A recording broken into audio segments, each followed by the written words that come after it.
बिस्मिल्लाहिर्रहमानिर्रहीम। Markhor analysis के तमाम देखने वालों को अस्सलाम वालेकुम। दोस्तों, तुर्किश प्रेसिडेंट रजब तैयब अर्दोगान ने इसराइल को लास्ट वार्निंग जारी कर दी है। अब ये वार्निंग क्या है, इसकी भी डिटेल आपको बताते हैं। पहले ज़रा आप ये इंडियन मीडिया की रिपोर्टिंग देखें और साथ में हमारे चैनल को सब्सक्राइब कर दें ताकि आपको हमारी तमाम नई आने वाली वीडियोस का नोटिफिकेशन मिलता रहे। तो एक बार आप रिपोर्टिंग देखें, फिर बाकी बातें साथ साथ करते हैं। मोर्चा खोल दिया है, ये बड़ी खबर निकलकर सामने आई है।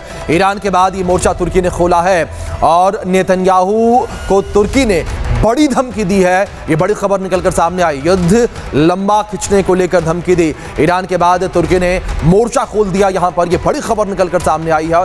नेतन्याहू को तुर्की ने यहाँ धमकी भी दी है और युद्ध लंबा खिंचा तो इजराइल पर हमला करने की धमकी तुर्की के द्वारा दी गई है। पाकिस्तान शांति कायम करने में विफल रहा और हमला होगा, ये तुर्की ने कहा है। ईरान के समर्थन में ये बयान निकलकर सामने आया तुर्की का। और दोनों खास मेहमान हमारे साथ बने हुए हैं। शैलेंद्र जी, मैं आपका दोस्तों तो जरा ये बात पर गौर करें, ये क्या कह रहा है। ये कह रहा है कि तुर्की ने ये कहा है कि अगर पाकिस्तान में होने वाले मुज़ाकरात नाकाम हुए तो फिर तुर्की इसराइल के ऊपर हमला कर देगा। यहाँ पे ग्राउंड इन्वेजन की बात हो रही है। तो ये बहुत सारी जरा कुंडियां आगे जाके मैं आपको बताता हूँ, मिला के हम देखते हैं। लेकिन एक बार पहले जरा आप इनकी बातें सुने। करूंगा जो ये स्थितियां फिलहाल जो मिडिल ईस्ट में बनती नजर आ रही हैं, शैलेंद्र जी, इन स्थितियों के बीच क्या आपको लगता है कि तुर्की ऐसा कदम उठाएगा कि वो डायरेक्टली वॉर में शामिल हो जाए? तुर्की कभी भी ये डायरेक्टली वॉर में शामिल हो ही नहीं सकता जी। दे कैनॉट अफोर्ड बिल्कुल। यूएस उनकी तरफ थोड़ा सा भी आंख अगर झपक पा गया तो तुर्की के लिए बड़ी तकलीफ आ जाएगी।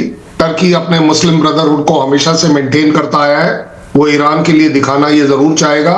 उसकी एक्चुअली अगर देखा जाए सबसे बड़ी बात है कि उसका एक बिजनेस भी इन्वॉल्व है। ऊपर से जिस तरीके से तुर्की का कैरेक्टर हमेशा से दिखता आया है कि लेना ना देना, नाम XYZ, लेकिन सबसे बड़ी बात यह है कि तुर्की इस लड़ाई में उतरने की कभी गलती नहीं करेगा। इस समय एक्चुअली ईरान के साथ फिजिकली जमीन पर, एयर पर कोई कंट्री उतर नहीं सकता, क्योंकि they already know it is a losing battle. ऐसी बात नहीं है कि ईरान को तकलीफ नहीं है, ईरान को बहुत तकलीफ है। मैं मानता हूं ईरान काफी हद तक बर्बाद हुआ है, लेकिन उस बर्बादी में खड़ा है। इसीलिए आप देख रहे हैं 40 दिन से आप और हम जैसे लोग ईरान की हमेशा से अप्रिशिएट करते आए हैं कि चलिए जी कुछ भी है, अपनी सर के ताज को वो गिरने नहीं दे रहा।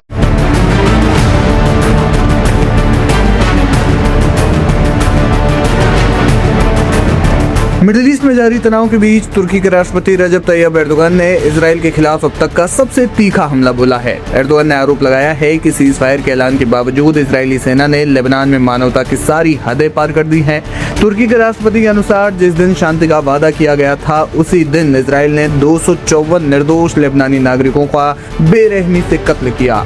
तुर्की की राजधानी अंकारा में एक जनसभा को संबोधित करते हुए अर्दोगान ने इजरायली नेतृत्व और वहां की सैन्य कार्रवाई को कड़े शब्दों में फटकारा। उन्होंने इजराइल के सैन्य अभियान को एक नरसंहार करार देते हुए कहा, इजराइल का ये समूह खून का प्यासा और नफरत में अंधा हो चुका है। वे मासूम बच्चों और औरतों और आम नागरिकों का कत्लेआम कर रहे हैं। इनके लिए ना तो कोई अंतर्राष्ट्रीय कानून मायने रखता है और ना ही कोई इंसानी उसूल। ये समूह हर मानवीय कीमत को नजरअंदाज कर चुका है। अर्दोगान का ये बयान उस समय आया है जब सोशल मीडिया और कुछ क्षेत्रीय सूत्रों से ये खबरें आ रही थी कि अगर इजराइल अपनी आक्रामक नीतियों से पीछे नहीं हटता और अंतर्राष्ट्रीय शांति वार्ताएं विफल रहती है तो तुर्की इस युद्ध में सीधी भूमिका निभाने पर विचार कर सकता है। रिपोर्ट के अनुसार लेबनान में हालिया हवाई हमलों और सैन्य कार्रवाई ने भारी तबाही मचाई है। अर्दोगान ने विशेष रूप से उस आंकड़े का जिक्र किया जिसमें 254 लोगों की मौत की बात कही गई है। तुर्की का दावा है कि इजराइल शांति समझौतों का इस्तेमाल केवल अपनी सैन्य बढ़त बनाने और नागरिकों को निशाना बनाने के लिए कर रहा है। अंकारा का मानना है कि लेबनान की संप्रभुता का उल्लंघन करके इजराइल पूरे क्षेत्र को एक बड़े क्षेत्रीय युद्ध की ओर धकेल रहा है। पाकिस्तान में वार्ता और तुर्की का रुख। इस पूरे विवाद में एक नया मोड़ तब आया जब ये चर्चा शुरू हुई कि अमेरिका और ईरान के बीच शांति बहाल करने के लिए पाकिस्तान एक मध्यस्थ की भूमिका निभा रहा है। अंतर्राष्ट्रीय कूटनीति के गलियारों में ये चर्चा है कि अगर पाकिस्तान के जरिए होने वाली ये शांति वार्ता विफल होती है और युद्ध लंबा खींचता है तो तुर्की हाथ पर हाथ धरे नहीं बैठेगा। एर्दोगान ने संकेत दिया कि तुर्की अब अपनी सीमाओं और मुस्लिम भाइयों की सुरक्षा के लिए किसी भी हद तक जा सकता है। हालांकि रक्षा विशेषज्ञों का मानना है कि तुर्की का यह बयान एक बड़े रणनीतिक दबाव का हिस्सा है। नेटो सदस्य होने के नाते तुर्की के लिए सीधे युद्ध में कूदना जटिल हो सकता है, लेकिन एर्दोगान की बयानबाजी ने इजराइल और उसके पश्चिमी समर्थकों के लिए खतरे की घंटी बजाती है। इजराइल ने फिलहाल इन आरोपों पर सीधी प्रतिक्रिया नहीं दी है, लेकिन वो लगातार यही कहता रहता है कि वो केवल आतंकी ठिकानों को निशाना बना रहा है। दूसरी ओर एर्दोगान के इस बयान ने मुस्लिम जगत में एक नई हलचल पैदा कर दी है। उन्होंने दुनिया भर के देशों से अपील की है कि वे इजराइल की गुंडागर्दी को रोकने के लिए आगे आएं। अब पूरी दुनिया की नजरें इस बात पर टिकी हैं कि क्या अंतर्राष्ट्रीय समुदाय इजराइल पर दबाव बना पाएगा या फिर एर्दोगान के नेतृत्व में तुर्की कोई बड़ा कदम उठाएगा। अगर स्थिति नहीं सुधरी तो आने वाले दिन मिडिल ईस्ट के भूगोल और राजनीति को हमेशा के लिए बदल सकते हैं। अच्छा, तो दोस्तों ये आपने इंडियन मीडिया को सुन लिया। तो अब रजब तैयब अर्दोगान की तरफ से ये कहा गया है कि अगर ये जो मुज़ाकरात हो रहे हैं पाकिस्तान में अमेरिका और ईरान के, अगर ये नाकामी का शिकार रहते हैं, बार बार इनमें नाकामी होती है, तो तुर्की बराह रास्त ग्राउंड इन्वेजन कर देगा इसराइल में, जिस तरह उसने काराबाख में और लीबिया में फ़ौजें उतारी थी। तो इसी तरह तुर्की इसराइल में भी अपनी फ़ौजें उतार सकता है। तो डायरेक्ट ग्राउंड इन्वेजन की धमकी दी है रजब तैयब अर्दोगान ने। और जो सीज़ फायर के दौरान लबनान में हमले किए गए हैं इसराइल की तरफ से, उसकी भी शदीद मज़म्मत की है रजब तैयब अर्दोगान साहब ने, तुर्किश प्रेसिडेंट ने। तो अब दोस्तों बात यह है कि इनकी जो ये धमकी है, अब इसको ज़रा आप मिला के देखें ख्वाजा आसफ साहब की धमकी से, कि पाकिस्तान के वज़ीर दिफा ख्वाजा आसफ साहब ने भी इसराइल को इसी तरह की धमकी दी थी।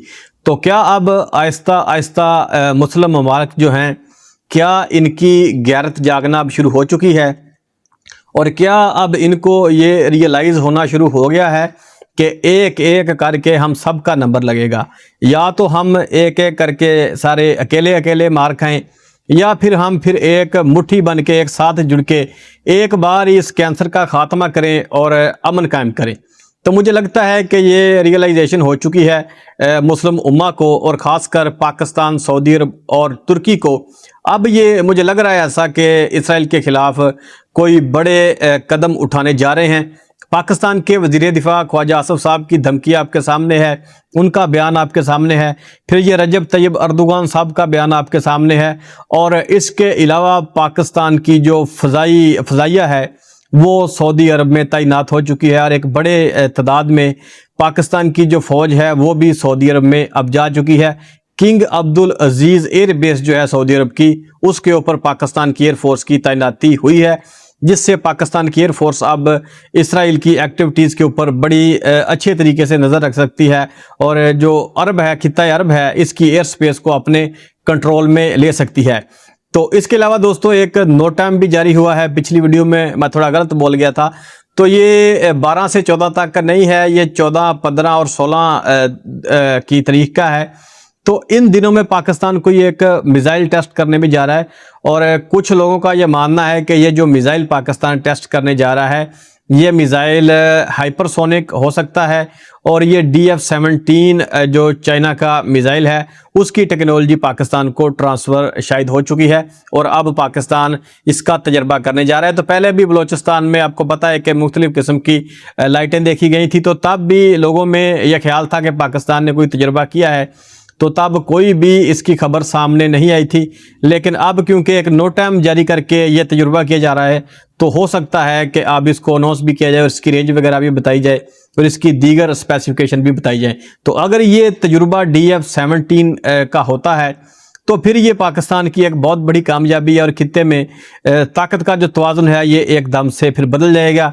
इस मिसाइल की आपको मुकम्मल स्पेसिफिकेशन बताएंगे जब पाकिस्तान इसका टेस्ट करेगा, और क्या ये DF-17 ही है तो ये भी फिर आपको तब बताएंगे। बाकी दोस्तों ये बहुत बड़ा एक गेम प्लान है, कड़ियाँ आपको मैंने मिला के बता दी हैं कि ख्वाजा आसफ साहब ने भी धमकी दी, तुर्किश प्रेसिडेंट का भी बयान आ गया, और पाकिस्तान ने अपनी एयरफोर्स को भी सऊदी अरब में तैनात करना शुरू कर दिया। तो अब ये इसराइल के गिर्द जो घेरा है ये तंग किया जा रहा है, और इनके गिर्द जो हवा है उसको टाइट किया जा रहा है। अब ज़्यादा देर तक इनकी जो बदमाशी है खित्ते में मुझे ऐसा लगता है कि वो अब चलने नहीं दी जाएगी। मुस्लिम उम्मा जो है अब ये अपने पैरों के ऊपर खड़ी होना शुरू होगी और अब इनके दिल में जो डर और खौफ था वो निकल चुका है। और अमेरिका का तो आप हाल देख ही चुके हैं कि ईरान ने क्या किया है। तो कोई इतनी बड़ी पावर नहीं है अमेरिका, और अमेरिका को इतना बड़ा भी मुल्क नहीं है कि जिससे डरा जाए। तो मुझे लग रहा है कि मुस्लिम दुनिया अब खड़ी होगी और ख़ासकर इसराइल की नाकाबंदी अब करेगी, और इसकी जो बदमाशी है खित्ते में ये अब नहीं चलेगी। जिस तरह इन्होंने हज़ारों मुसलमानों का बेगुनाह खून बहाया है, उनको शहीद किया है, तो मुझे लगता है कि अब इनके पापों का, वो हिंदी का लफ्ज़ है, पापों का गड़ा भर चुका है। तो अब देखते हैं कि आगे क्या होता है। ये कुछ अहम डेवलपमेंट हैं जो खित्ते में हो रही हैं, जिनसे हम आपको आगाह कर रहे हैं। मज़ीद वीडियोस भी आपके लिए लेके आएंगे और मज़ीद इन्फॉर्मेशन भी आपको देते रहेंगे जैसे जैसे कुछ मज़ीद अपडेट्स हमारे पास आएंगी। तो फिलहाल इस वीडियो में इतना ही था। उम्मीद है कि आपको ये वीडियो अच्छी लगी होगी। अगर अच्छी लगी हो तो इसे लाइक और शेयर ज़रूर कीजिएगा और साथ में हमारे चैनल को भी सब्सक्राइब कीजिएगा। मिलते हैं नेक्स्ट वीडियो में, तब तक के लिए अल्लाह हाफ़िज़।